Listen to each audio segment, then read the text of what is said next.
Morning sa ating lahat. So, yun nga, lagi namin sinasabi morning. Okay, kahit afternoon, kahit evening, good morning pa rin tayo palagi. Bakit? Kasi po, ang good morning daw ay katunog ng good earnings. Okay, so ibig sabihin, magandang kitaan, payaman daw po yan. Yan ang mga sinasabi ng mga networkers. So, good morning, payaman po tayo. So, magpapakilala po muna ako. Ako nga po pala si John A. Sevilla. Ako po ang Quality Assurance and Training Supervisor po ng CRM3 or ng Customer Relations Management Department. And today, ang i-discuss po natin ay about registration, MyLX GRO, ano yung GRO? Yung Guaranteed Retail Override, hindi yan yung sumasayaw. Yung TAP or yung ating Techno User Affiliate Program, yung ating V-Mobile Official Fan Page through V-Mobile Technologies Incorporated Official, and yung ating pong CRMD hotline 311-3000, which is 24/7 operation. Okay. So, hindi po ako masyadong magkikwento about sino si V-Mobile. Kasi kung gusto nyo malaman, kung gusto nyo makilala kung sino si V-Mobile, mamaya po yan.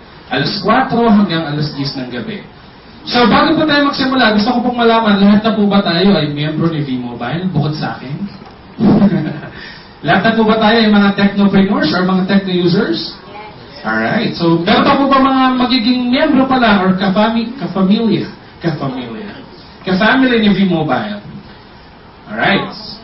Yan, ma'am, welcome ma'am. Ako, hindi ka nagkamali. Alright, so ngayon po ang ikikwento ko sa inyo ay about Load Extreme. Okay, sino nga ba si Load Extreme at ano si Load Extreme? Okay, sabi natin si Load Extreme daw, meron tayong tagline, all access, all for you. Bakit? Bakit all access, all for you? Kasi po, si Load Extreme daw ay all-in-one, we have all-in-one access to various prepaid products. Okay? All-in-one, ibig sabihin, gumagamit lang po tayo ng single wallet system. Hindi na po tayo kailangan gumamit ng iba't ibang SIM cards, hindi na tayo kailangan gumamit ng iba't ibang cellphones. Bakit? Kasi po, using our existing SIM card and cellphone, using our existing computer with internet, pwede na rin po tayong maging miyembro at mag-start ng business with V-Mobile. Okay? So, ang ginagawa natin, nagdi-dispense tayo ng ating mga products, which is the load, okay, using electronic dispense, right, or nagdi-dispense tayo through, ng load through cellphone and computer. Okay, so napakadali, hindi na tayo kailangan gumamit ng ano pa man. Nabanggit ko si load. Bakit? Kasi po, yan po ang ating major product. Loading system po tayo, and tayo po ay isa sa mga key partner ng Smart, ng Globe at ng Sun Cellular or ng mga telecommunications company. Okay? So now, punta po tayo kay Technopreneur. Paano po ba maging miyembro? Paano maging kasali ni V-Mobile? Siyempre, kailangan po tayo ay mag-subscribe. Bibili po tayo ng Technopreneur Kit. Nagkakahalaga po siya ng 3,988. Hindi po siya 4,000. Hindi siya 3,500. Okay? So kung mag-ibang presyo yan, hindi po yan kay V-Mobile. So 3,988 lang po tayo. Ang ating pong subscription, walang expiry date. At hindi rin po tayo kailangan mag-renew. Sabi nga dito, once a member, always a member. Parang SSS lang. Okay? So kapag V-Mobile member na kayo, para na kayong SSS secured. Okay? Once a member, always a member. Secure tayo dyan. Sa pinili natin Technopreneur Kit, meron po yung laman na 20 pieces na access cards. At yung 20 pieces na access cards na yan, nagkakahalaga ng 250 pesos. Ibig sabihin, kapag binenta natin yung 20 pieces na access cards, nagkakahalaga yan ng 5,000 pesos. Okay?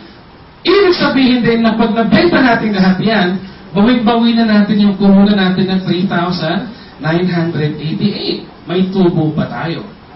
Okay? Aside dun sa tinutubo natin, meron pa daw tayong kita. Ano yun? 1-2% override.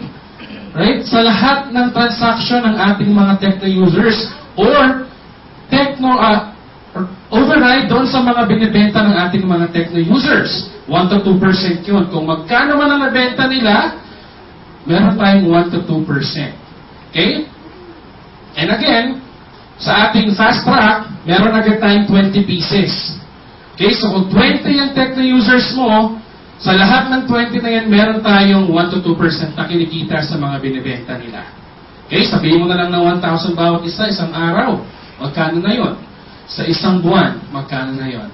Alright?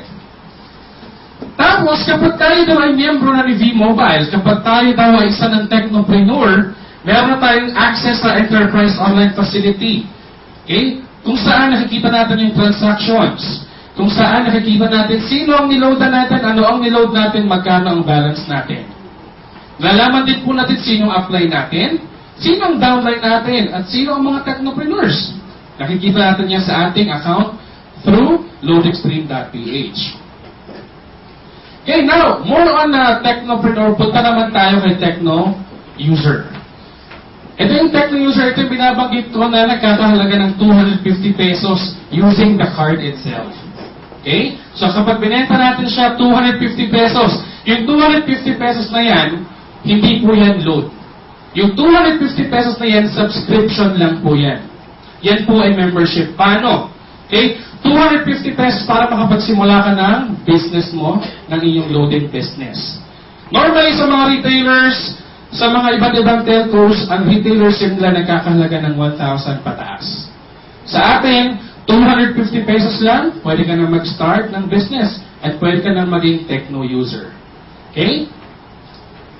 Aside sa techno user card, kung wala na tayong card na binibenta, pwede pa rin tayong magrehistro ng panibagong techno user. Okay? Yan, pumapasok yan sa ating techno user affiliate program. Ibig sabihin, kapag nagrehistro si techno user ng panibagong techno user, ang bayad naman doon is 300 pesos. At ginagawa yan through electronic SMS push. Paano po yan? 250 pesos kailangan at least 260 pesos ang remaining balance ng techno user para meron siyang mairehistrong additional techno user. Ang bayad naman doon is 300. So, ibig sabihin, outright meron tayong kitang 50 pesos. Okay? Now, kapag nagbebenta raw po tayo ng kahit anong prepaid products ni V-Mobile, meron po tayong tinatawag na 10 to 12% retail profit. Or ito po yung tinatawag nating discount or yung ating lifetime discount. Okay? So kapag nagbenta tayo sa sarili natin, nagbenta tayo sa mga kaibigan natin, hindi po kung magkano presyo yung binibili nila ang nababawa sa ating load wallet. Okay? Discounted po yun. Okay, so ibig sabihin kapag nagbenta tayo ng 100, ang kaltas lang po sa atin ay, let's say 89 or 90, 10 to 12%. Okay, so meron agad tayong discount, meron agad tayong kita. Gaya ng binabanggit ko kanina, lahat ng techno user ay merong kakayanan na mag-enroll ng panibagong techno user. Okay, using our techno user affiliate program. Mamaya pag-uusapan natin more on techno user affiliate program, yung ating registration. Now, since nabanggit yung registration, punta na muna tayo sa registration. Paano kayo magiging ganap na technopreneur at techno user? Meron tayong tatlong paraan. Una, online enrollment using the Access Card. Pangalawa, SMS enrollment using the Access Card. At pangatlo po ay ang registration via iReg or TAP or instant registration or the techno user affiliate program. Punta muna tayo sa online enrollment using the Access Card. Siyempre, pag sinabing online, internet yan. Saan tayo pupunta? Punta po tayo sa ating website, www.loadextreme.ph. Kahit www.loadextreme.com.ph, okay lang po yan. Basta sigurado lang po tayo na ang spelling ng ating Load Extreme ay Load Extreme, walang letter E. Okay, sa Extreme. Kasi pag nilagyan nyo ng Load Extreme na may E, pupunta kayo sa Load Extreme. Pero hindi kay V-Mobile yon. Minsan na pagkakabaliktad, Extreme Load. Pupunta rin kayo kay Extreme Load. Existing kasi yon, pero hindi kay V-Mobile. Okay? So para makasigurado tayo na pumupunta tayo sa website ni V-Mobile, ang spelling ng Load Extreme natin, L-O-A-D-X-T-R-E-M-E. Load Extreme. Okay. Bago tayo pumunta sa ating website, meron lang po muna akong paalala. Kasi normally, nagkakaroon po ng problema sa pag-login. Minsan nakaka-login sila kaya lang hindi nila nakikita yung transaction. Minsan hindi sila makapagbenta ng load. Bakit? Kasi nga po, iba po ang ginagamit nilang browser. Ang ating pong website, design po yan specifically sa Mozilla Firefox. Okay? So, ibig sabihin, kapag gumagamit po kayo ng Google or ng Internet Explorer, makakapasok. Okay? Kaya lang hindi po nagagamit lahat or hindi natin na-access yung buong facility. Okay? So, again, most advisable browser yung gagamitin natin kapag pupunta po tayo sa ating website ay Mozilla Firefox. Okay? Kasi minsan na nangyayari dyan, nagda-login ka, punta ka na sa may profiles, ang gagawin, ibabalik ka sa main page. Okay? Pupunta ka sa transaction mo, ibabalik ka sa main page. Okay? Kasi nga po, hindi sila designed para kay V-Mobile. So, para tuloy-tuloy tayo, gamitin natin Mozilla Firefox. Now, ito po ang itsura ng ating website. Color orange at meron 3 tao na may hawak ng cellphone. Andiyan din po ang logo ni V-Mobile. So marami pa po tayong links dyan, online loading, load wallet transfer, etc. Now, para mag-register tayo, ang gagawin lang natin ay, sa may bandang kanan pataas, i-click natin yung no account, click here. Pag i-click natin yung blue na button, ang lalabas po ay ito. Ang unang lalabas dyan ay terms of use. Kailangan po natin malaman at basahin ang terms of use. Intindihin po natin. Bakit? Para po malaman natin kung ano ang pinapasok natin. Once na naintindihan na po natin yan, just click I agree and then submit.